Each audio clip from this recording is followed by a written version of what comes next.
What up, nerds? My name is Leslie Smith. Welcome to the Nerdy Narrative, to the first official Short Story Saturday. I'm calling it Short Story Saturday, but really it should be short fiction because this installment, this series, or I don't know, whatever you want to call it, this is for short fiction. This is short stories, poems, essays, and novellas. The first short story that I want to share with you that I read last week is from Ted Chiang's Exhalation collection. I got this from my friend Charmaine Morgan for my birthday. The very next day, I started reading it. The first short story in this collection is called A Merchant and the Alchemist Gate, and it features a device that I really love, a nested narrative. A merchant walks into an alchemist shop. They have a conversation which leads to the alchemist showing the merchant this doorway, this gate that was created, where if you go through it, you'll either go into the future 20 years, and then once it develops over time, if you go in the other direction, you'll go in the past 20 years. As the story unfolds, we watch the merchant embark on a journey that just absolutely transforms his soul. And I have a quote that I wrote down that I loved from that short story. "Past and future are the same, and we cannot change either. Only know them more fully." I just absolutely loved it. Off to an amazing start for this collection. I think it's going to be a favorite as far as a collection of short stories by the same author, but we're going to see if it's going to usurp my current favorite, which is Richard Thomas's Spontaneous Human Combustion, or if he's going to nestle right in at second place. So can't wait to read more out of this one. And then speaking of Richard Thomas, the next short story I read was by him from his Tribulations collection, and it's called Fireflies. This story seemed so simple and short, but as is typical with Richard Thomas's fiction, the story is not simply over because you've closed the book. There's so much to unpack, so much to mull over. And if you have an imagination like mine, there's so much entertainment in imagining going forward what happens. There's a man who seems to be alone on this island. There's airplane wreckage all about. I'm not sure if it's post-apocalyptic. What made all these airplanes crash? Was it a localized event? Is it worldwide? We don't know. But the man is seemingly alone on this island, and he is mourning over Isabel, his wife, who died. Anytime wildlife is mentioned, it's mutated. I want to know. I would love to have a full-length novel on what the event was that caused these airplanes to crash here on this island. What happened to cause the wildlife become mutated? Like, was it a nuclear war? Like, what happened? I love this story. I love Richard Thomas as an author. He always gives me hours of entertainment with a short story. I mean, I'm still sitting over here trying to figure out what I think might have happened. The next story that I want to talk to you guys about, I read on my Kindle. It is from David Wiley's A Merchant and Orea and Other Tales. I am absolutely loving this collection. I think I've read 4 or 5 stories of David's out of this collection so far, and I've loved every one of them. The one I read last week is called Words Like Rain. This one was a bit of a longer short story. It was so creative. This story is about a battle. There's a contingent of soldiers that are going to conquer this city. They want the knowledge that is housed in this city. The way that the battle is fought is so creative. It's so visual. I really think it showcases that David is an author who loves to read because their battle.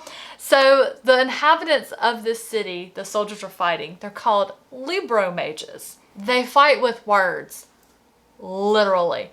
But it has a wonderful, wonderful message in this one. You know, it was just a fantastic piece of literary work. I just absolutely loved it. And I can say, I feel like I'm halfway through this collection. 100% would recommend. So if you're someone who loves short fiction and you didn't know that there were fantasy short stories that exist, I found your collection right here. Oh, let's talk about one that made sure my heart was in good health. I read the next novella in Stephen Graham Jones's 3 Miles Past collection. No Takebacks.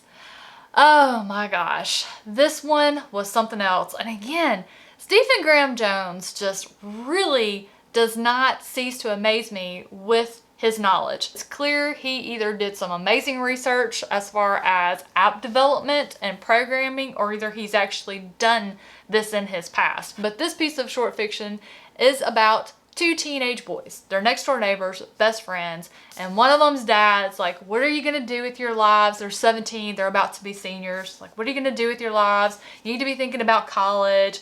You know, this kid created an app to help babysitters entertain their kids, and now he's set for life. Well, that inspires these two boys to create their own app.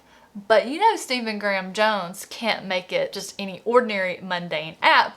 No, it's a creepy one. The boys wanted to make an app that would be something shared between everyone. A fear, such as seeing something from the periphery of your eye, or even worse, the feeling that someone is right behind you. That always happens to me going up or down stairs. Like, I'm always like going down sideways because I just swear there's something behind me. So the boys decide to capitalize on that, and they create this app that when you get that feeling, you bring up your camera on your phone, take it, and you bring it down like this behind you, and it's gonna snap a picture of whatever is behind you. But what really got me is when I finished, I always post on Instagram about whatever short story of the day that I read. When I picked up my phone and unlocked it, it opened up my dang camera immediately, and I was like, oh hell no, no, no, no. It's like there was something programmed in that story to make that happen. I was like, my heart can't take this. Gosh, I did a lot of reading in horror or dark fiction, speculative fiction this week.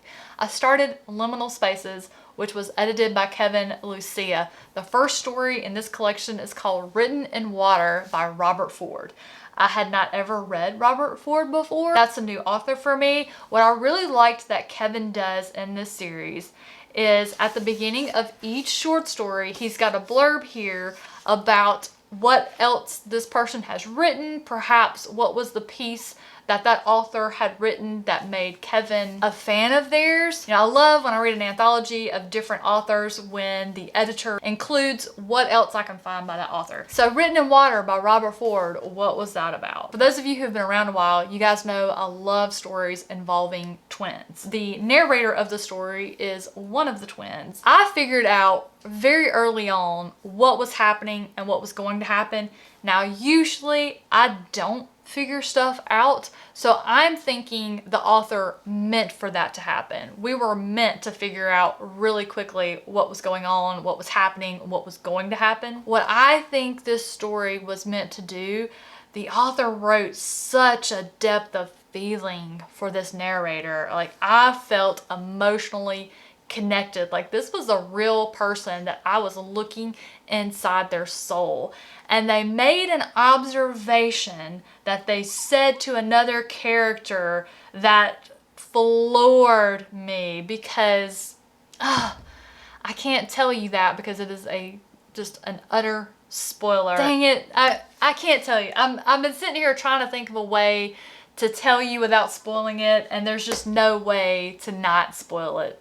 I also read another episode of a mini tale that is Cycle of the Sprout Maul. This was a story about Opaline who blipped to this planet that has these leshies on it. Leshies are little tiny people that are kind of like gnomes, but their heads they're like bulbous little onion looking things, and they wear animal skulls over them.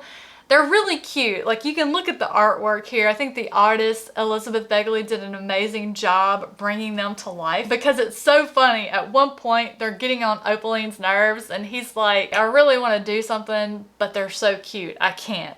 I believe this short story at this point of this arc was for us to see the impact Opaline has on these different worlds, the cultures of the people that he has. He doesn't mean to. He goes there and he either chooses to help them or not. And if he helps them, he is going to see it through to the end no matter what. And even though he does not try to cause any harm, just him appearing on the planet has an impact.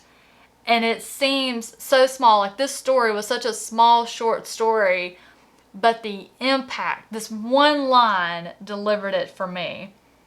That is the issue with all of this blipping between worlds. I am an invader. Even in my trying to help these peoples, I invade. I step on traditions. My presence shakes foundations of religion and power and can change entire cultures without my ever having to deal with the consequences. Man, I mean, that just made the hair on the back of my neck stand up with just how impactful that was. Such a short story, but when you deliver a line like that, like the realization of that just, this is such a fantastic series. Guys, if you don't know, A Mini Tale, you can read all of these episodes for free at aminitale.com. All the stories I read last week that I've talked about so far, I really enjoyed, loved, zero complaints, no regrets. But now I have to talk about the favorite of the week, and no contest, it was Stephen King's The Mist. Now, The Mist is a novella. It's included in the Skeleton Crew collection, which is a read-along hosted by Jake from the Bookish Drummer. We're reading all of the short stories by Stephen King, but since they included his novella, we decided to read that too. Oh, it was so good. The dread, the suspense, the sheer terror.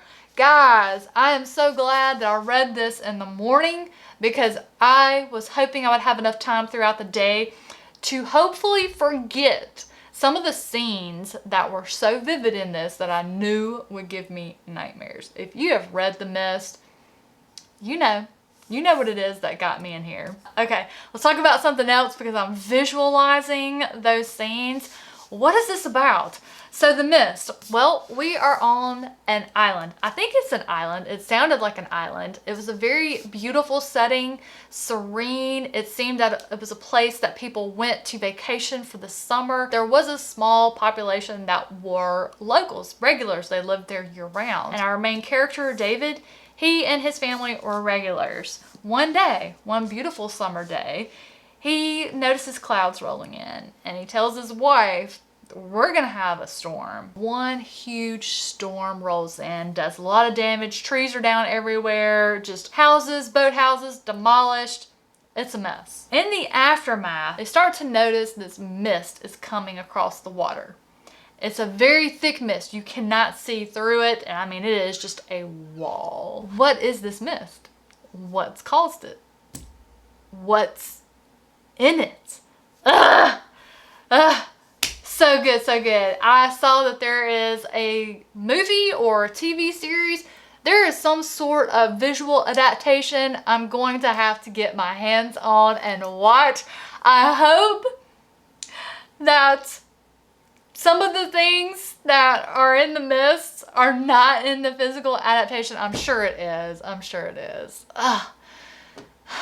Why do horror, I guess, I know why, because so many of us don't like this particular thing, so of course it's going to be in all the stories. But dang, Stephen King, you always write these particular things so scary. Ugh. But guys, that is going to do it for me this week. That is all of the short fiction I read. Looks like the majority of it is horror or speculative fiction. I did have some fantasy and a little bit of sci-fi mixed in. Have you read any of these? I know the Exhalation collection is very popular. I know Stephen King's Skeleton Crew is very popular. Share your thoughts and experiences with me down below in the comments. I hope you have a great morning. I hope you're having an amazing weekend, and I'll see you on the next one.